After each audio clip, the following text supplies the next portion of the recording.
You're live Monday nights after another very solid win, CB. It's always good to be doing a show after a nice win. How are you, mate?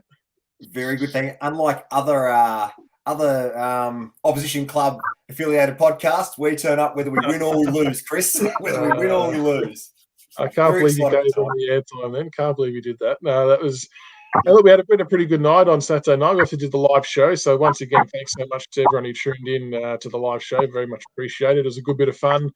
We'll definitely try and do it again if we have a interstate final, if we make it. The feedback was fairly well received and it was fairly enjoyable. So thanks everyone for watching that. But tonight we do have a very special guest in the house.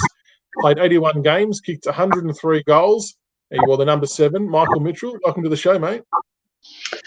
Cheers, gents. Thanks for having me. No Pleasure. worries at all. And big shout out to Nick for helping organise this. Nick, thank you so much, mate. Love your work as always. Really appreciate you reaching out. Love your work, Nick. This is going to be an absolute cracker, no doubt. So make sure wherever you're listening to, folks, make sure you give the show a like and a share on whatever platform you're on, and we'll get stuck into it. So we'll just talk about your time as a Tiger. You signed a 3-year deal with the Tigers in '86 and to begin playing in '87. How did that offer come about? And was what was the attraction to the club? Because our on-field performance probably wasn't as good as we would have liked. Well, there were 2 offers on the table at the time. So I was a pretty reasonable player back in the West. And the other offer was Geelong, which is an interesting scenario. But the reason I've only just mentioned this for the last 4 days. I'm part of Tackle Your Feelings, which is a mental health suicide prevention awareness with Zurich and the Coaches Association for the AFL. And the reason I went to Geelong was that they had 2 Aboriginal players there and Geelong had none. So it was a no-brainer. And the great Maurice Rioli was there, so I wanted to play a year with Maurice. So I had the pleasure and the honour of playing with him in state games and state of origin, and so it was a no-brainer. I can imagine that would have been a very attractive concept to play alongside Maurice. Oh, yeah, look, I absolutely rate him.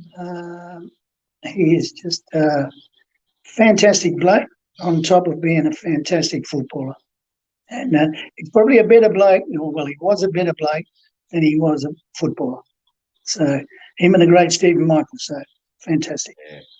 Yeah. There's a name that should have come over from the West, shouldn't it? Shouldn't he, Stephen Michael? My goodness, the clips of him, amazing. Oh, yeah, look, and they asked me last week about what I thought, who I thought he'd be like in the modern game, and I said, I think I mentioned that he'd probably be Maxi Gaunt with a bit of Guru in him. There you go. Grunt and a bit more. He could hit him. He could hit him. Oh, look, and one thing he didn't do was if you had a different colour jumper on, like he cleaned me up once, and good news is he apologised about 5 minutes later when he had the chance, but we all knew the drill with him, that if you were the colours, you knew where he was on the field. Now, with Maxi Gaunt, you're not going to worry too much about Maxi, but with him around, you knew where he was. Everybody had a target on him. What was your first memories arriving to the club? And did anyone, I suppose, take you under their wing and really start to look after you?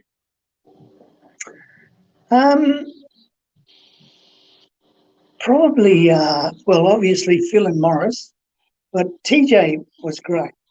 Tony Jewell. So he was fantastic.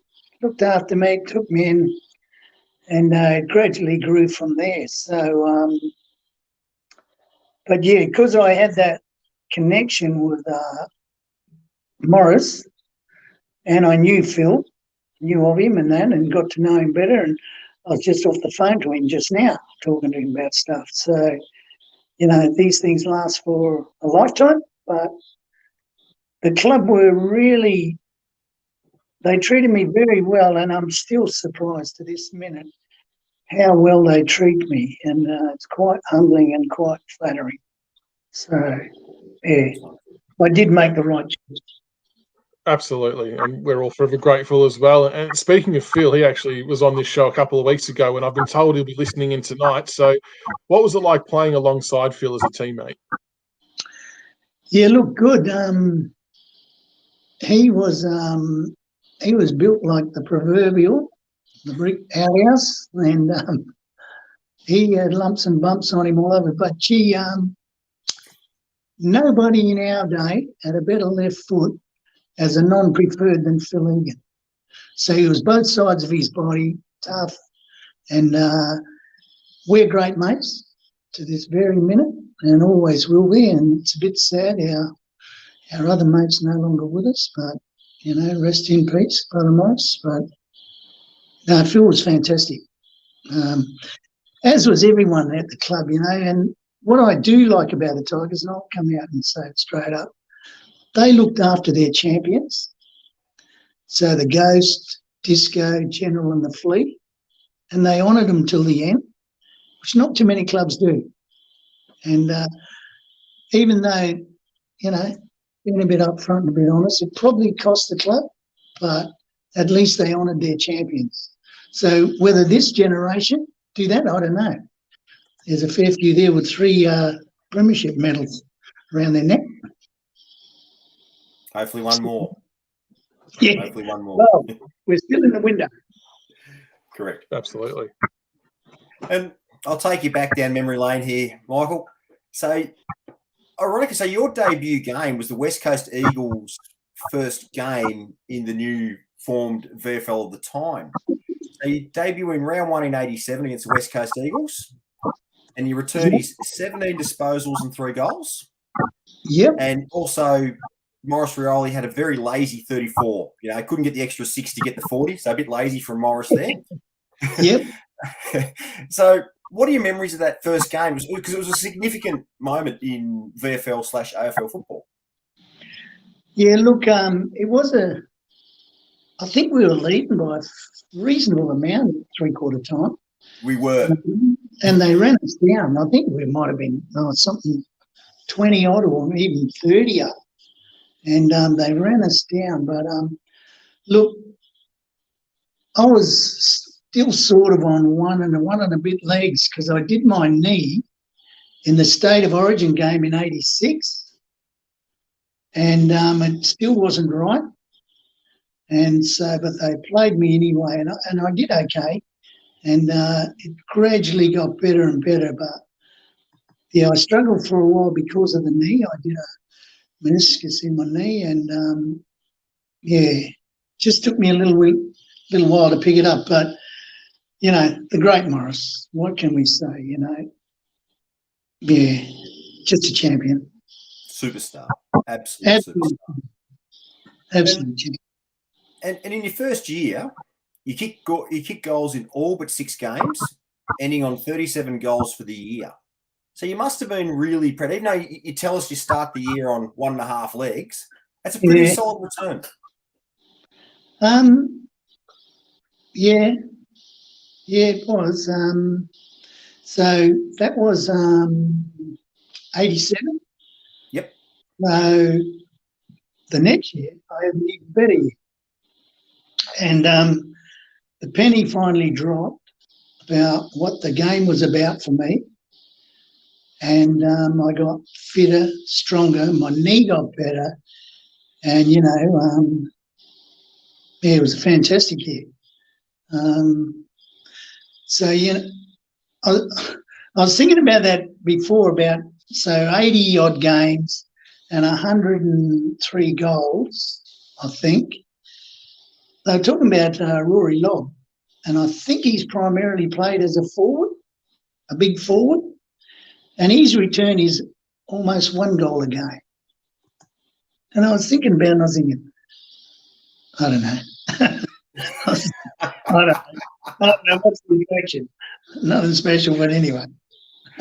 And it's funny now, so you've obviously come to the club, and obviously, unfortunately, the club, the results and things went down a bit. But we know in talking to Dale Waitman, when our performances went down, when he played for Victoria, to him, that was like another grand final type thing for him. He said as much. So when you were selected to play for Western Australia against a team like Victoria, how great was that moment? And tell us about that type of interstate rivalry. What was it like? Oh, look, there was, I think, about 40,000 people on a Tuesday arvo at Subiaco Oval. And the place was packed, the Vics were in town, and it was a big deal. And, you know, so I came from the Waffle and played with them. And to be honest, I didn't think much about footy when I was playing in the Waffle and about game plan, style, and what the game was about. It was just about get the ball, go down and do some stuff and kick a goal or give an assist. And, yeah. But when we got to that level, it was a different ball game altogether. And obviously the one big thing in our favour was we had Mr. Stephen Michael on our side for a change, which made a difference. He was running around with the radar and missile lock on all of them. And they all knew where he was too. But, you know, going back to Flea, what a gentleman, what a player. And him and Jocko, I think, kicked about 11 or 10 goals. And so and Jocko is Brian Robb from Footscray. They were the Rovers. And they had Mr. Brad Hardy playing on them for a little while. Interestingly, Brad got the Simpson medal, I think. Or was that another game? I think he got a medal and he had about 10 goals. Be honest, though, he probably had 6 kicked on him while they were resting. So it was all good anyway. We won. Coming across as, I suppose, a mature age player, how different was the Waffle compared to going into the VFL? You obviously dominated in WA. What were there any sort of main differences that you could tell straight away between the two comps? The depth and the skill level ran down a lot deeper than at the Waffle. And it's 2 different games too. So one thing I got to know when I was there was that there's this stuff called Mary Creek turf. And yes. yes. And it is mud that just cakes on your hand. And I remember I was running down, we're playing at the Western Oval, and I was going past, and the next thing this bloke tackled me, and I looked and I said, oh, bloody hell, Lammy. It was Craig Lambert. My sash and everything was just covered in mud, so he couldn't see anything. So he just, I think, tackled me on suspicion going past. But that's the Mary Creek too. But look, the grounds were okay. Just cold was something to get used to. But I guess the quality of player, and I guess once I established myself and understood the game, then I became a part of that mix. And I know a couple of mates who played for other clubs, and they used to tell me it was, and I'm not bigging myself up here, but he said at selection it was funny, all the backmen would be sitting there and they'd be thinking, they'd all be a bit nervous, all the little blokes, and they were wondering who was going to get me. So I don't blame them. I don't blame them. He said, and when they didn't get it, they were happy. Someone else got me. I suppose during your era, there wasn't like that rotation of defenders onto different players like you see these days. It was kind of one-on-one the whole game, wasn't it? Yeah, and after a while, I was sort of thinking, you know, like there were a lot of fast guys getting games just to play on me. So now they probably would have got a game normally, but there was a couple that maybe didn't. But no, it was the rotations are an interesting thing. You know, what a luxury item if we had them in our day. Go off for 10 minutes and not have to worry about a thing in the world. Come back on and in, you know, and go hard offensively, just work hard, then go off again. But in our day, we had to stay the whole journey. Yeah. and you had to pace yourself. So if you had someone, so you had to watch them more than the players today. I know it's not quite a level playing field, but they think it is, but it's not. And obviously, you had a obviously very good start in 87, 88. 89, though, you picked up some bad concussion injuries. And I saw some, when I was researching for this, I saw some clips about you speaking about it. Are you able to sort of talk about what happened there and the long-term effects it had on you in that season? Because you took, I suppose, the rest of the year off just to sort of get your own health back on track. Yeah, absolutely. So I had a breakout year in 88, went to another level. So highly regarded by most clubs. 2 weeks before the start of the season, I got cleaned up in a practice match out at Bayswater, and we were playing North Melbourne. And anyway, I won't name the place, but there were 2 blokes involved. And I ended up with a gash about 6 to 5 inches long on the top of my skull. Went to hospital that night, much to my wife's, I guess, anger and dismay. I thought I was Mickey Mouse for 24 hours because they'd ask me my name and I'd say Mickey Mouse. That happened for about 24 hours. And so I didn't train for 2 weeks. And then we had got the phone call. They wanted me to play, and I said, oh, okay. So they said, we'll do a fitness test. So I went down the club, ran a lap or two, ran around, kicked the ball around and said, how you feeling? I said, oh, okay. And then they said, all right, we're going to play it. So I played the first 6 games. I shouldn't have played one in hindsight. But stuff happened that was a bit dinkum, and I guess what I did was, and it was silly of me, but, you know, you think you're ahead of the game, but they introduced psychometric testing around my injury for cognition and concussion. When they told me what the test was about and how it operated, so, and I'll say this obviously, this is a public space, but I tanked the first test, which was silly and stupid of me. And I wouldn't recommend that to any kid, boy or girl, to this day and age. And so I tanked the first test, and then they did another one a week later, and it was all good. So I showed improvement. So they said, you're right. So I played 6 games. When I played a couple of times, I'd run, and it's a bit dinkum now, and I'm probably exposing myself a bit here, but anyway, we'll go here. So I'd take a mark and I'd be sliding along, and I remember it vividly. The horizon would be bouncing on with my eye line. And my wife, who I love dearly, and she knew I wasn't right. She came down on game 6, down to the bench, and because she could see me struggling. She said, get him off. Because in all that time, I didn't train in between games.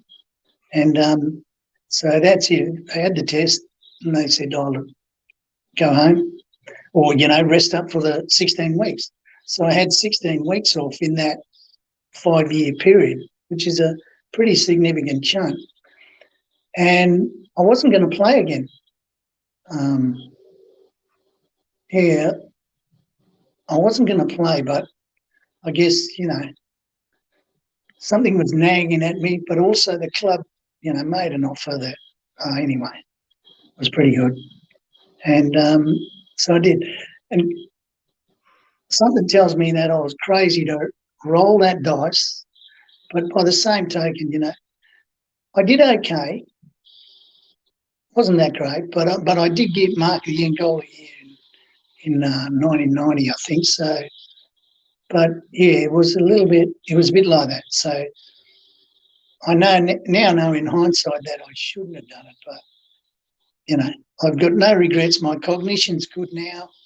I've done a university degree since I finished playing footy, when I came back. So my cognition and brain was okay, but it was all a bit thinking. And the important part is you made the recovery and you obviously took the time after those 6 weeks to get yourself right, which is good. Yeah, absolutely. And look, a lot of my peers of my day, I've spoken to a fair few, and a lot of them are struggling. And I know there's new medications and new process, which is helping, but it's interesting when I talk to some of their wives about it, they're all really worried. And so, as I am for every one of those fellas, but I understand that most of them are going okay. But it was a different era, a different time, Yeah. Yes. What if somebody got cleaned up? Nowadays, they don't. Yeah. That's the thing. That's the era, isn't it? It was just the era where, you're considered, you get clobbed and you're considered weak for going off, but in reality, it's just crazy.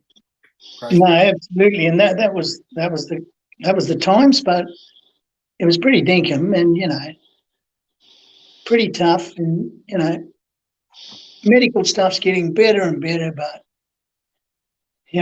sometimes you got to make the right decision that's in your own best interest.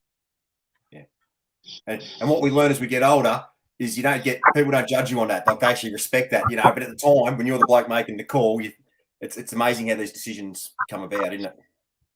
Oh, absolutely, and you're the one that has to live with the consequences, no one else. You, your family, they all have to live with it. So, and, I'm thankful that I'm okay at this minute. Like, I'm supposed to be playing touch footy now. And so I'm 60 and still can run around and still be okay at it. And I'm grateful for that. Given my history around the concussion stuff, the severity of it, I shouldn't probably be able to do what I'm doing now. So I think I've been very lucky. But I'll never roll that dice again or recommend or suggest to anyone that they roll that dice.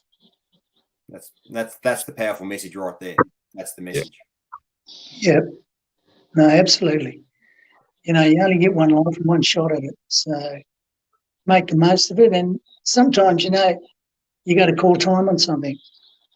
Sadly, if it's footy, I know average wage now is $376,000 a year, and that's pretty good head start in anyone's life. 100%.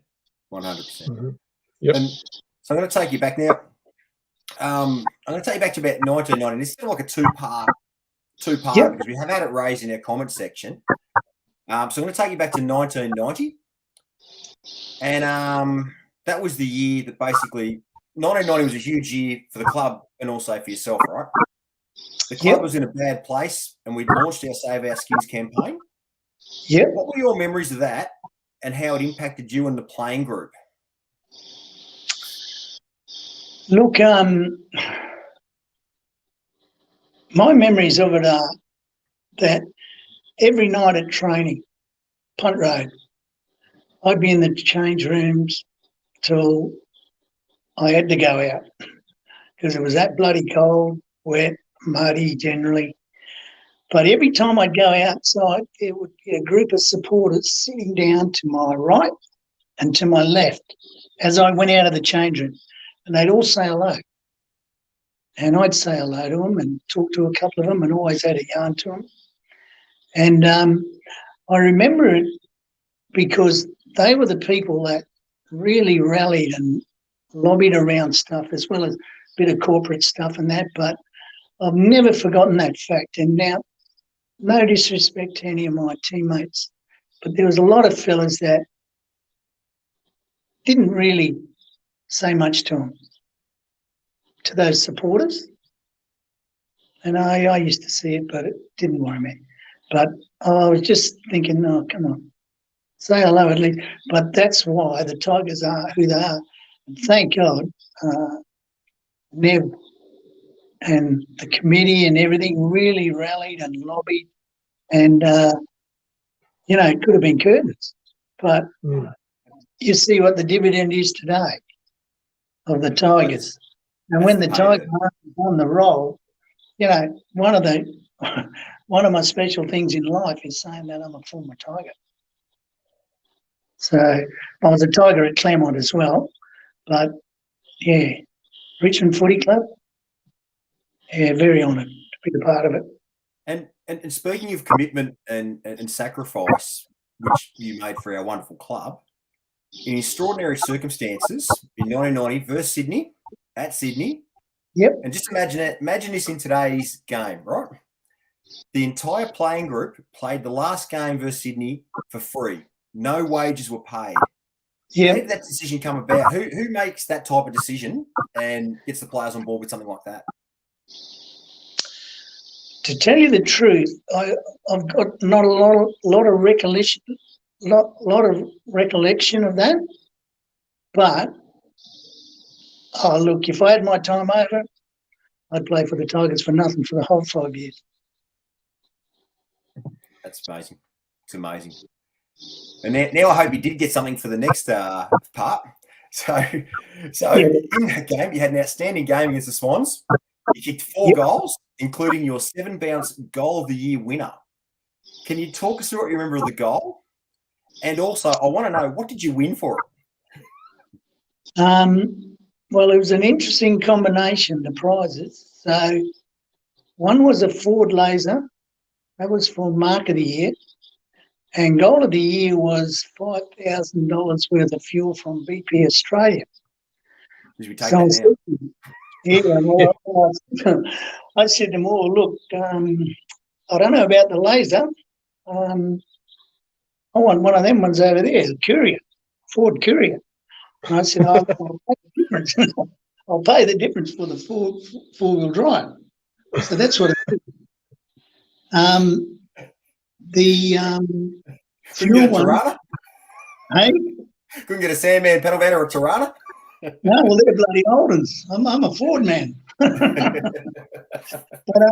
the goal of the year was the interesting one in that they gave me, because there's a bit of a backstory too.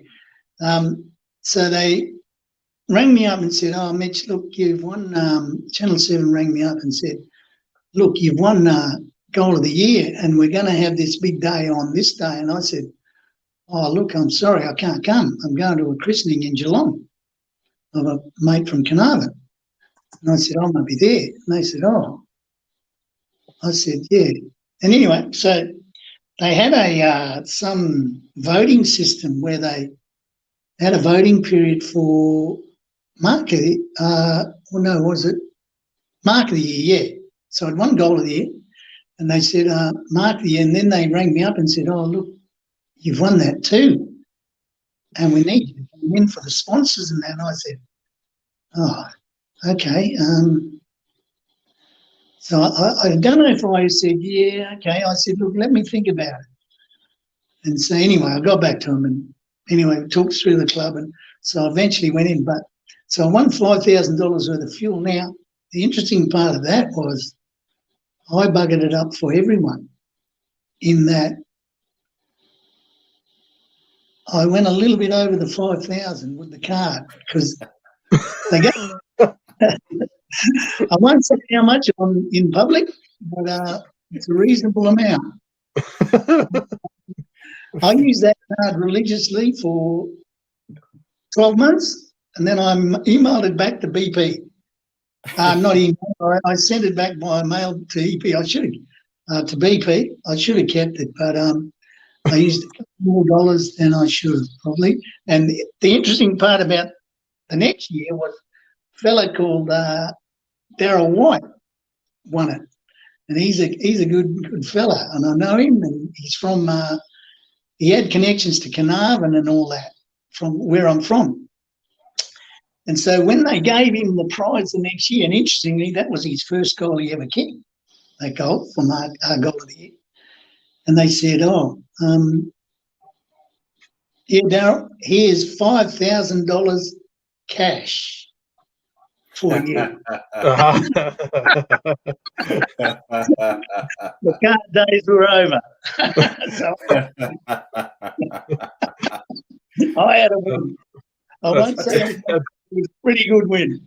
Just speaking of Darryl White, how was that footage I had him on the front bar the other week and he kicked that reverse torpedo? Sorry, he did some amazing torpedo from. He kicked a barrel from about 50 out in the fence or something. He was a remarkable footballer, Darryl White. Oh, highly skilled. He can pull the rabbit out of the hat at any point in time. And, he had these go-go gadget arms and go-go gadget legs too. But, no, he's a good fella. And good to see him and a lot of the boys doing well in the afterlife too, which is important. And one of my messaging in all the stuff I do is footy's not about making people better footballers. That's going to happen. That's a given. So at the end of the day, footy should be about making them better people for when they go back to community. And that's what every club should be on about. Absolutely. Now, with the goal and the mark, with the goal first, when you took the ball at centre half back, how far into that run did you think, I'm a real chance to kick a goal here? Because no one was catching you. They just stood there and watched. It was amazing. Well, Dennis Cometti was onto it early in his commentary. I think about the second or third bounce he's called it. And I think he said something from memory like, Michael Mitchell says he wants this goal or something like that anyway. But look, it just kind of opened up, accelerated out from a few blokes. Now, no disrespect to them, but they weren't the quickest blokes around. That was a good thing. And I think I dodged around a couple, and all the boys say they were, why didn't I handball it to them? And I always say to them, well, you weren't in position A to receive it. So I had to go myself. But probably at the end of the day, it's one of the longest carries of the ball in broken play in time and maybe distance, I don't know. Yeah, and it happened so quick. It was just electrifying. And what about the mark? Did you know you're in a good position to take the hanger as the ball was in the air? Yeah, look, one of the interesting things about it all is that we have a crack at that all the time in our day, as they do now. But and I used to get a bit lucky every now and then and take one or two and just give the bigger blokes a little reminder that, jump on them, rake them, knee them, whatever, just to let them know it's not all one-way traffic. So, yeah, it was good. It was. You took a cracker in the waffle as well. I think you were seen that a couple of metres in the air. Yeah, look, one of the interesting things about my time is that when somebody today, yesterday or last year or next year has a moment like that, invariably my name gets mentioned. So it's quite humbling and quite flattering. So, yeah, and, it's amazing. The one at Subiaco Oval, if the amount of people that told me they were there at the mark would have been at the game, there would have been about 300,000 in there. Everybody was there. When I took that mark. All right. Who was the best player you got to play with at the Tigers? And conversely, who was the best opponent that you played against? Look, in my day, obviously there was Gary Ablett, senior, as a player. But, I rate Brother Morris. Now, Morris wasn't in his prime when I got there. And I got to play with him in his prime within state games, state of origin and that. So I saw him at his best, but I rate him and Stephen Michael very, very highly, and obviously the great Gary Ablett. Like, he could do it all. And funny, when I had the 16 weeks off, I rang the boys up, and a couple of them, and we played Geelong down at Geelong. And anyway, that was the day I think it was either 14 or 16 he kicked from the wing. and they said to me, he was kicking left foot, right foot bombs from 50, 55 out and just unstoppable. And they ran out of blokes to play on him. So, but the thing about Gary Senior, and they compare Gary Junior to him, it'll be a no contest in my view. No disrespect to Gary Junior, but if Gary Senior had you in front of him, he would clean you up, and he didn't mind having a rest. He'd have a break, but he would clean you up, and he was a big boy and quick and tough. But that would be my players. And I guess so. So you finished up in 91. Did you continue playing beyond that? Did you sort of go back to the Waffle? What did you do after your playing days at Richmond? Where'd you go? What'd you do? Oh, look, I'd had a 10-year career. So, 10 years, I think I played 84 or something with Claremont, 81 with Richmond, played 2 international rules series, which was 6 tests, played about 8 or 9 or 10, I don't know which one, state and state of origin games. So I'd had a pretty good run, and St Kilda were interested in me going there. And I said, no, I've had enough. I knew I was done. When I got injured, it just was never the same. The serious concussion, it's never the same when you have a serious concussion. So, but I was still playing reasonably well enough to make my way. But being true to you, it was never the same.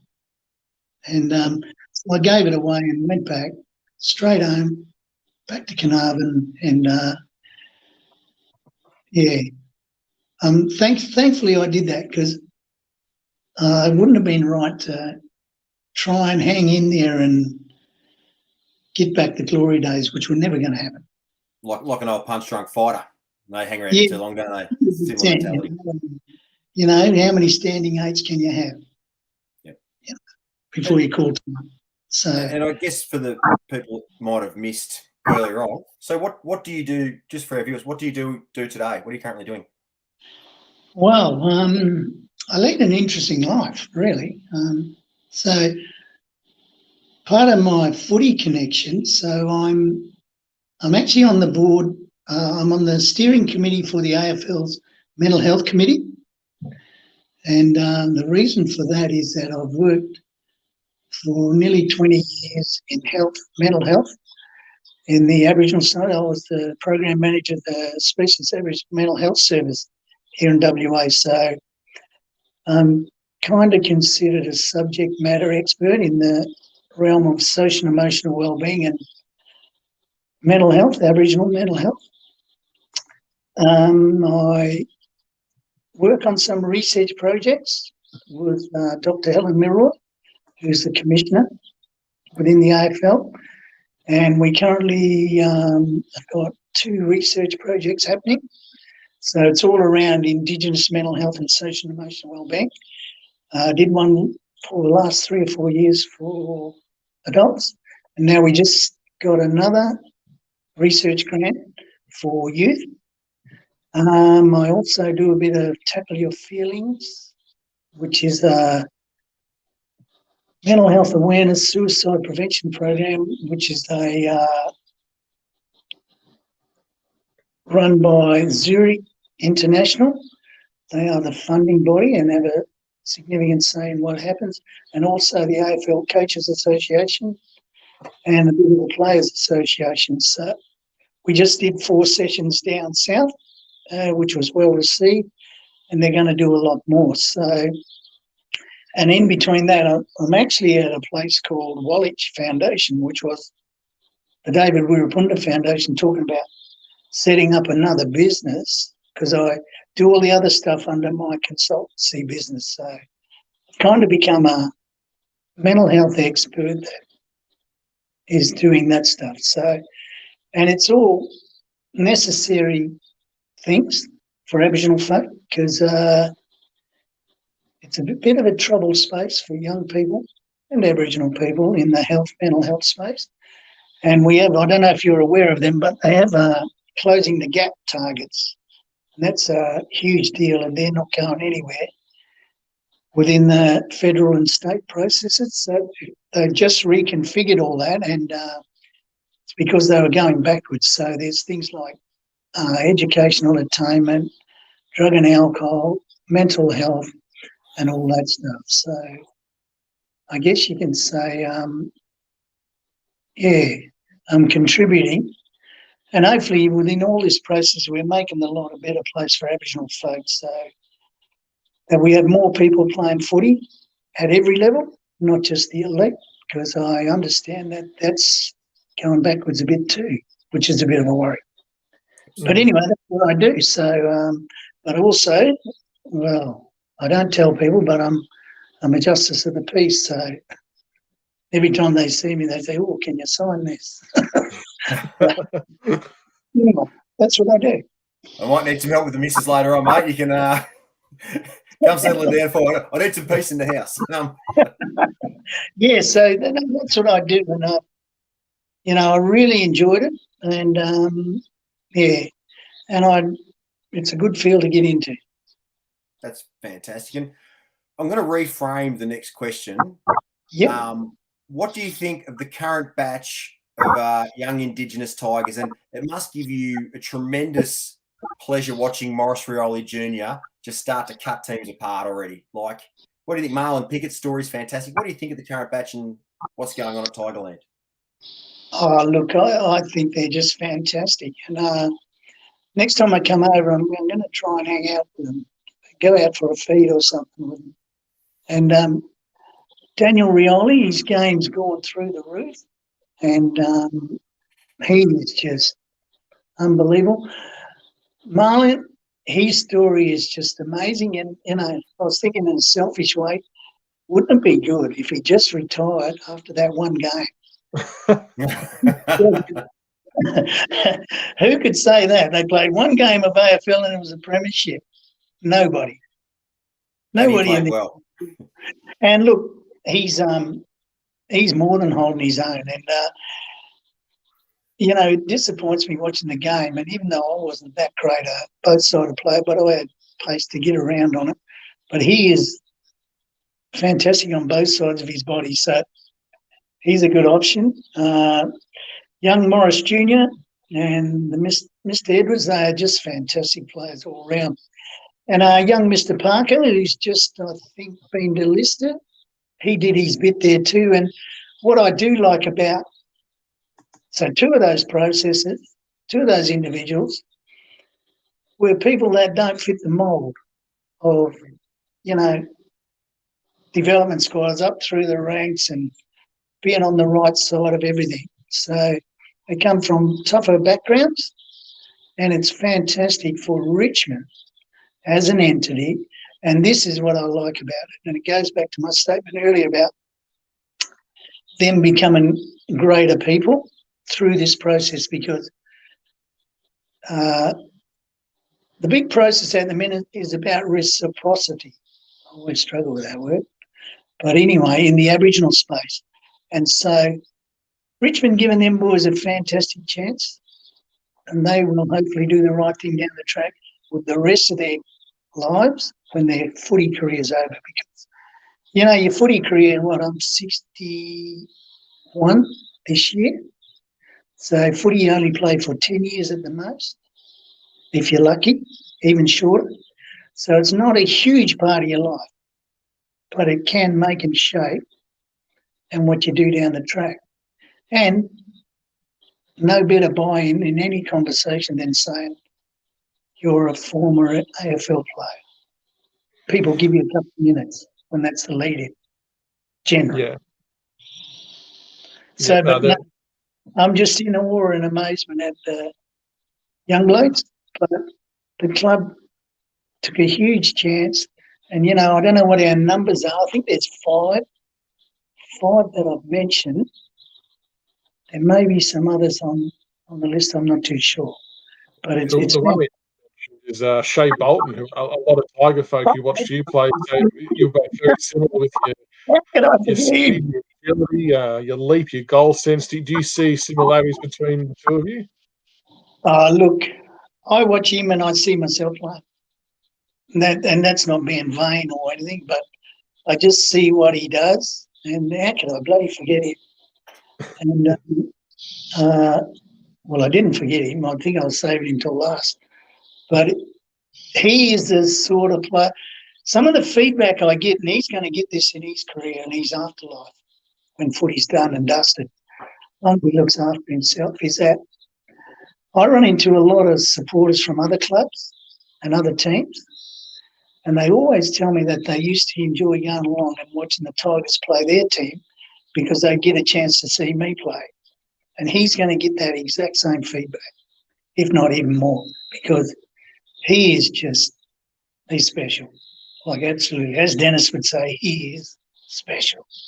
Just his awareness is, yeah. Just, we're lucky, well, the opposition's lucky, just not kicking straight. He's untackleable. I've never seen a bloke get out of the tight squeezes he can. Incredible. Yeah, look, see, I played touch footy all my life, and I recommend it for anyone who wants to play AFL because it teaches you about space, but he looks like he's a ready-made touch footballer in how he negotiates space on the run.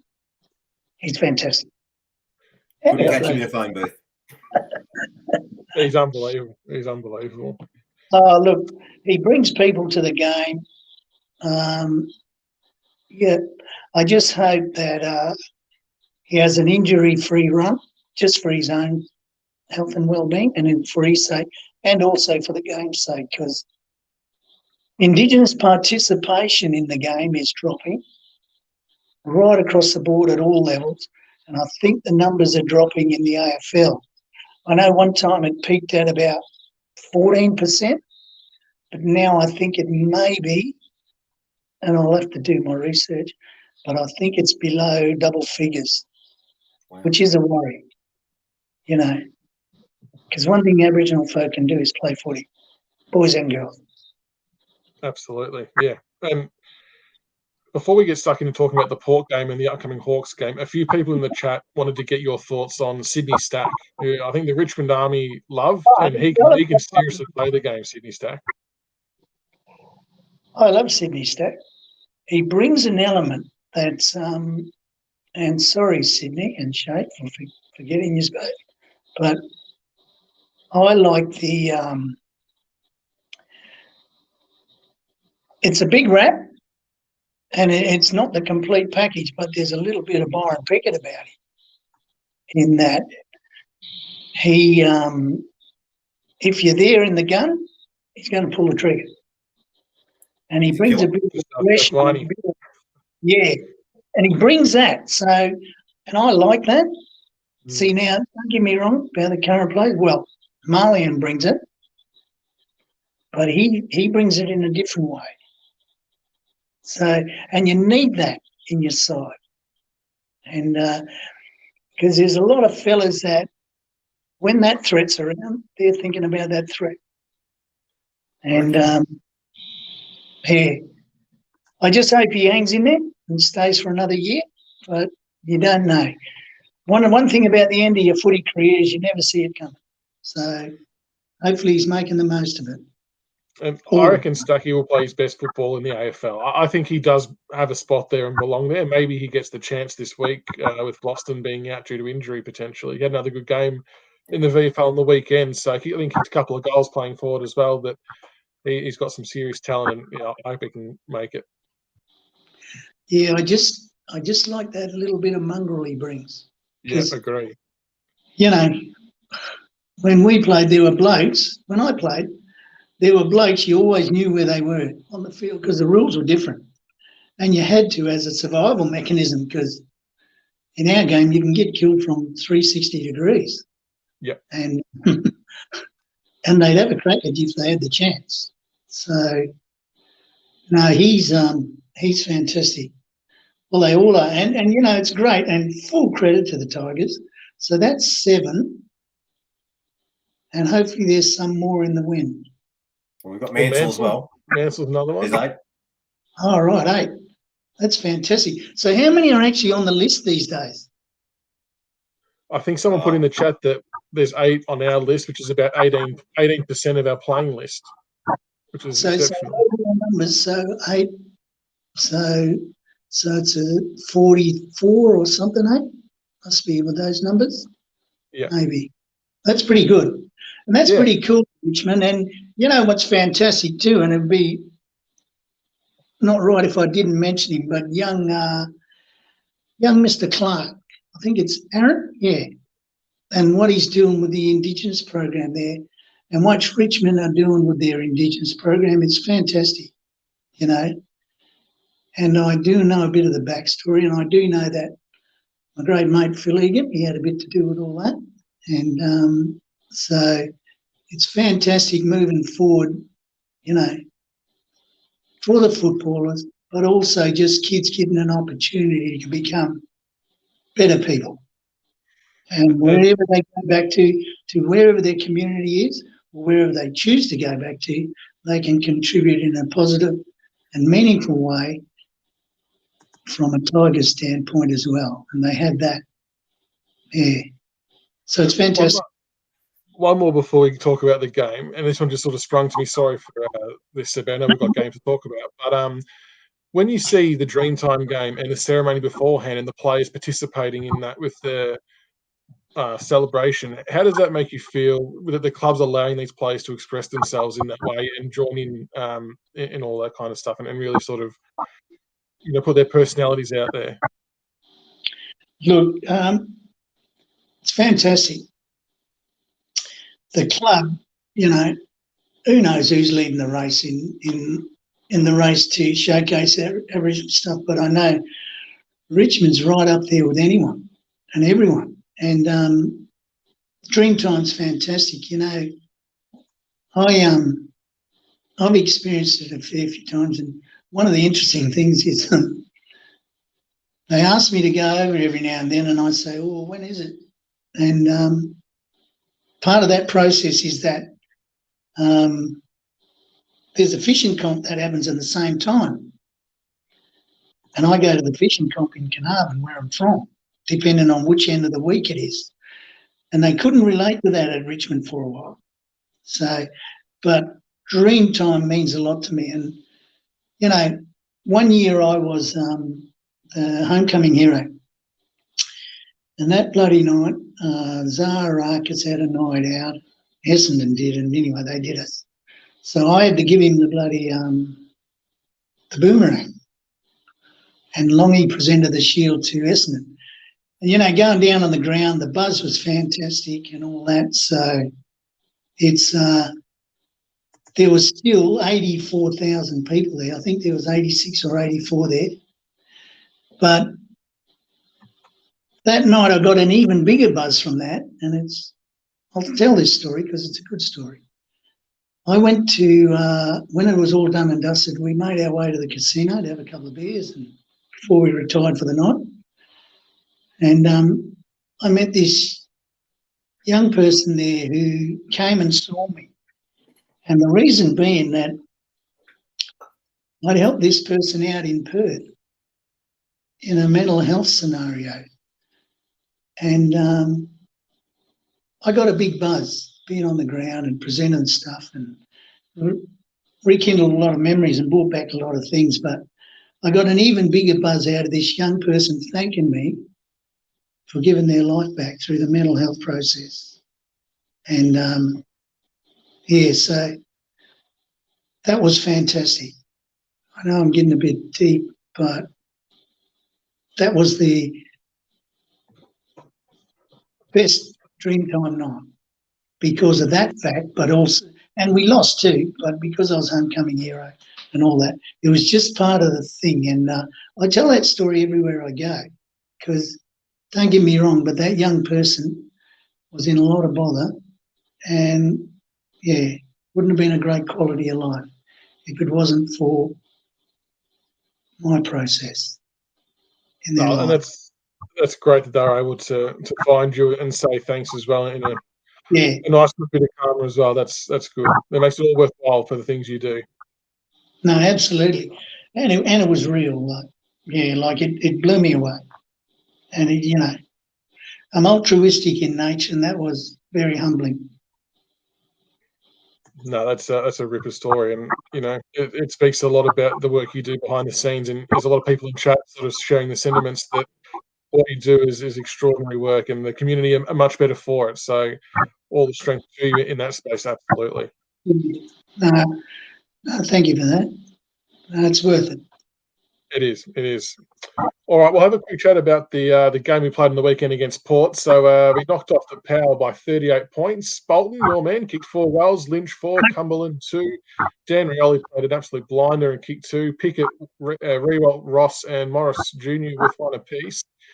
CB, it was a game of we dominated for the vast majority of it. I think the result far exceeded what we were thinking was going to happen. But good to get over the line. Good to get the 4 points. Well, it's funny. Looked at our other cohort, Elton John's wig. You can just feel the Tiger V8 engines just starting to rumble a little bit. It's just starting to get rolling. And I'll go here. If Daniel Rioli does not make All Australian this year, I'm going to burn AFL House down. He has got his magnet needs to be on that All Australian board because he is absolutely burning each team he takes the field against this year. He's a superstar this year. He's had an unbelievable year. Michael, I know you mentioned you're liking his views gone to another level, but did you ever sort of foresee Dan Rioli reinventing himself as a halfback in the way he has? Well, he had wheels. He had smarts. He's got a reasonable size about him. He's got a good kick. And his broken play running is fantastic. And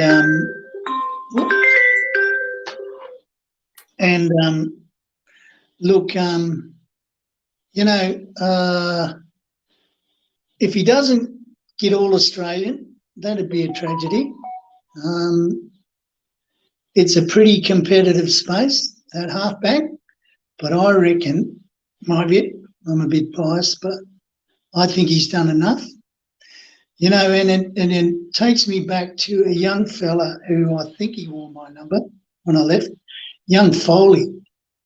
And he was in line for All Australian one year. And the selectors said, he'll get his chance down the track. I think at the end of the year or the next year, he did his knee and it was never the same. So that sentiment doesn't hold water. So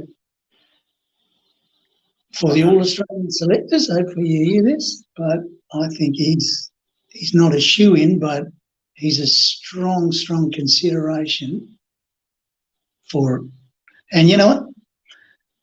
We're the lucky people because he gives it for us, and his contributions, like those goals, like he kicked one the other day from 53.5, 54 out.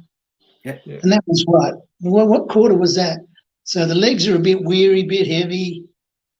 He drilled it. I believe it was the third quarter. He just drilled it. Yeah, absolutely. So after sprinting with it as well, so he's done the hard running. Carry. Look, I watched that game, and we all see things differently. We murdered a few goals, easy goals, and we did soft, nothing turnovers through skill error or choice, wrong option. And I won't say where I thought they were, because there was one person who was quite obvious, but anyway, still a good player. But, when it comes to a close game, those ones cost you a game. And that could be the difference between winning a final, playing in a final, or even a grand final. So I just worry about those little things. And Chris, the barometer for our team in finals, we've got to find a way to get him through. The big fella Nankervis, mate. Tell us about his game. When you see the ruck when he was going up against, the expectation as a supporter is that he's going to dominate and do his thing, and he did it in spades. So was it 29 disposals, 4 marks, 3 tackles, 44 hitouts, 8 clearances. But it was just an all-round complete game. So I think that was his best ranked game of his career, and he set the tone for us. He's like another midfielder, and he did exactly what a big man should do against an inexperienced ruckman. It was a bit old school, wasn't it? I'm going to put this out there, and I know we went ballistic when Brad Scott did it against us, but should we secure our finals berth next week? Should we be a lock? I wouldn't play him against Essendon. I'd give him 2 weeks to freshen that knee up, so he's cherry ripe to go that week 1 of finals. I think we can just bring Soldo in against the Bombers. Should we get up against the Hawks? He's too valuable. He's too valuable of asset for our finals chances, Ian Curtis. Yeah, that makes a lot of sense. And I'll say this, Kane Corns. Oh. Kane Corns. Jesus. What do you think of that? Bloody says he's not the right bloke for captain. You know. What would Kane know? What would he know? Huh? What would Kane Corns know about Richmond, mate? Seriously.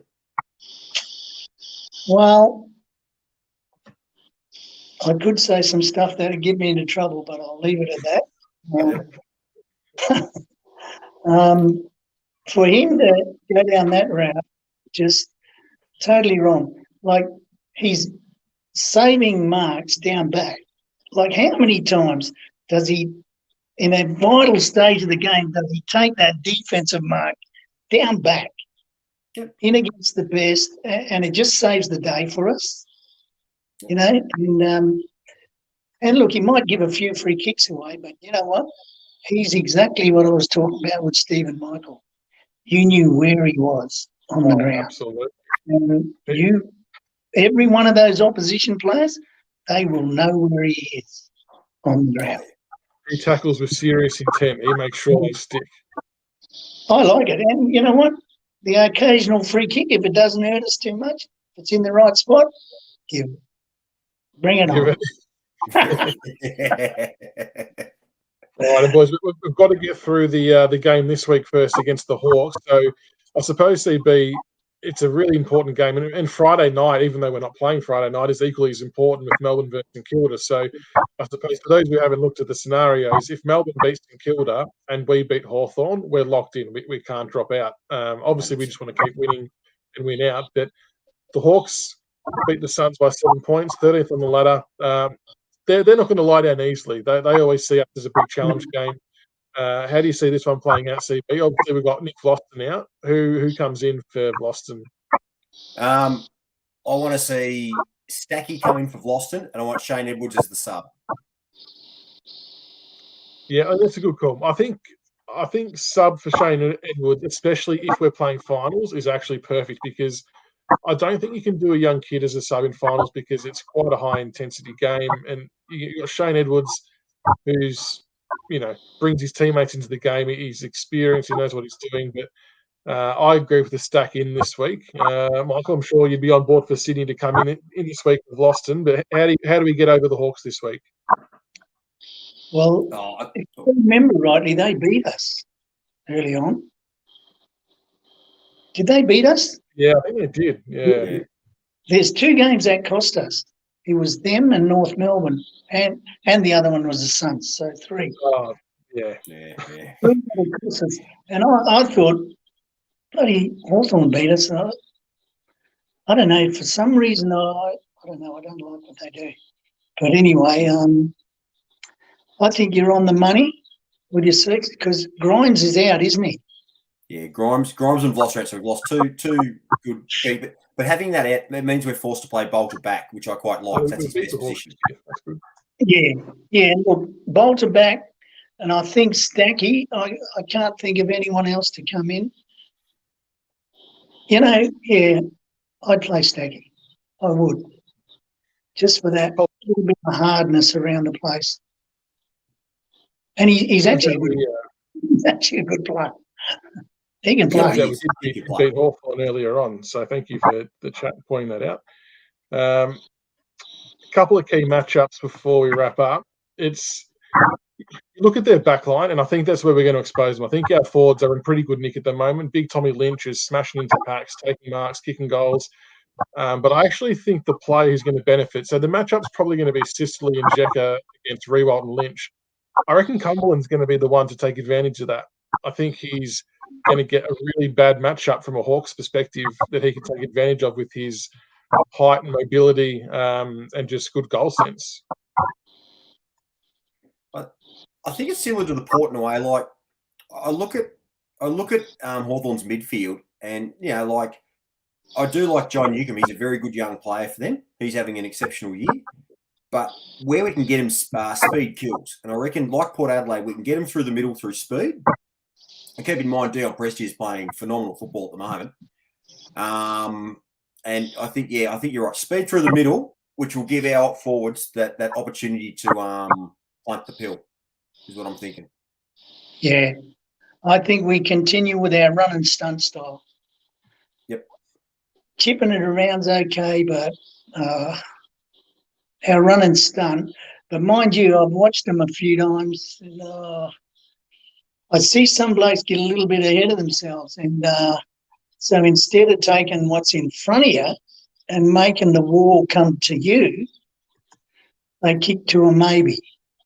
And when the maybe doesn't work out, that's a turnover. You get us going the other way. And invariably, we pay the price with a scoreboard admission. So, yeah, we just got to cut that stuff out. But I think we'll be all right.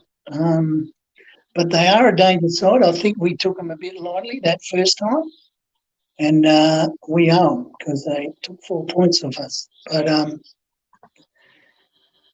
Gloston is a big player out.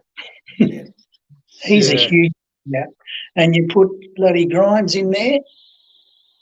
But mind you, we've had injuries all year. And don't forget, we haven't mentioned the fellow who's having a rest. Yeah.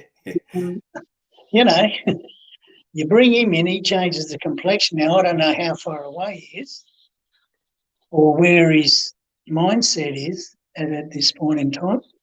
But wouldn't it be good if he came back in? I think if you can get for that first final, if you can get Vlosten and Dustin Martin back in your team, you're looking all right, aren't you? Yeah, because his Grimes done and dusted. I think so. He's had surgery this week. I think they said they picked a specific surgery with the thought process that if we make finals and maybe get to second week, it might give him a chance to be available. That's a risky move though. But I think they're giving him every chance. But I would say, for all intents and purposes, he's done. Yeah, I think the better strategy possibly, put the red line through him and groom someone. Well, just keep going with Gibcus. Gibcus and Miller. Hey, now I'm glad you mentioned him. He's my favourite player at the minute, as well as Bolton and Daniel and all the crew. But, geez, he's what we've been looking for the last 5 or 6 years, 10 years even. A reasonably sized back. I just hope they don't keep pushing him up, although it's the modern game. Change it up, push someone up forward. And you know what I reckon? He could be like, what's his name, played for Essendon. And they played him on the wing there for a while. And imagine him as a target coming through the mid. Well, I think he's I think you might need to just get rid of a couple of comments there, Chris. He's a young man. He's a young man who's going to be very versatile. I think he's going to be that sort of swingman type. He can play forward, he can play back, and I think he's a lot of big future for him. I'll throw in a name where that's possibly a dangerous scenario. Silvano. He was doing that. He got ousted. Yeah, well. Then come back in and did all right. But anyway, that's good. All right, we'll get a tip including margin for this one. CB, who's going to win and by how much? I'll go Tigers in a gnarly 25-point win. We'll take that every day of the week. Michael, who's going to win and by how much? I'm in it with you, CB17. I'm in it with you. I'll go the exact same. All You're a right, smart man, Michael. You're a smart man. I'll say Tigers by 30, just because it'll give me bragging rights in the household with my wife being a Hawthorn supporter. So we'll be there this week. It's a battle of the household, so I could be sleeping out in the garage potentially after this weekend, but it'll be worth it if we get the 4 points. Look, yeah, you camp out there with no blanket too if we win. That's it. That's absolutely. No, it'll be very well worth it. So, all right. Well, Michael, thank you so much for coming on tonight, mate. Really, really appreciate your time and your stories. It's been absolutely fantastic to catch up with you, and the Tiger Army show a lot of love and support for you, and really, really appreciate you coming on. No, thank you very much for giving me this opportunity. And who knows, maybe I've shown some of my soft underbelly, but anyway, that's life. You've been fantastic. Footy's a great vehicle, and there's a couple of things in our theme song that's relevant. And we're all strong and we're bold, and we're all yellow and black. That's it. That's a perfect Once you note. try yellow and black, Michael, you can't go back. Here we are. Absolutely. Thank you so much again. And thank you again, Nick, for organising that, mate. Absolutely appreciate your time and effort as well. So go the Tigers this weekend, and we'll see you all on Monday, hopefully after another win. Yep. Thank you very much. And CB17, fantastic, son. Our pleasure. Thank you Our so much. pleasure. Welcome back any time. Thank you very much. Yep. Thank you. Cheers.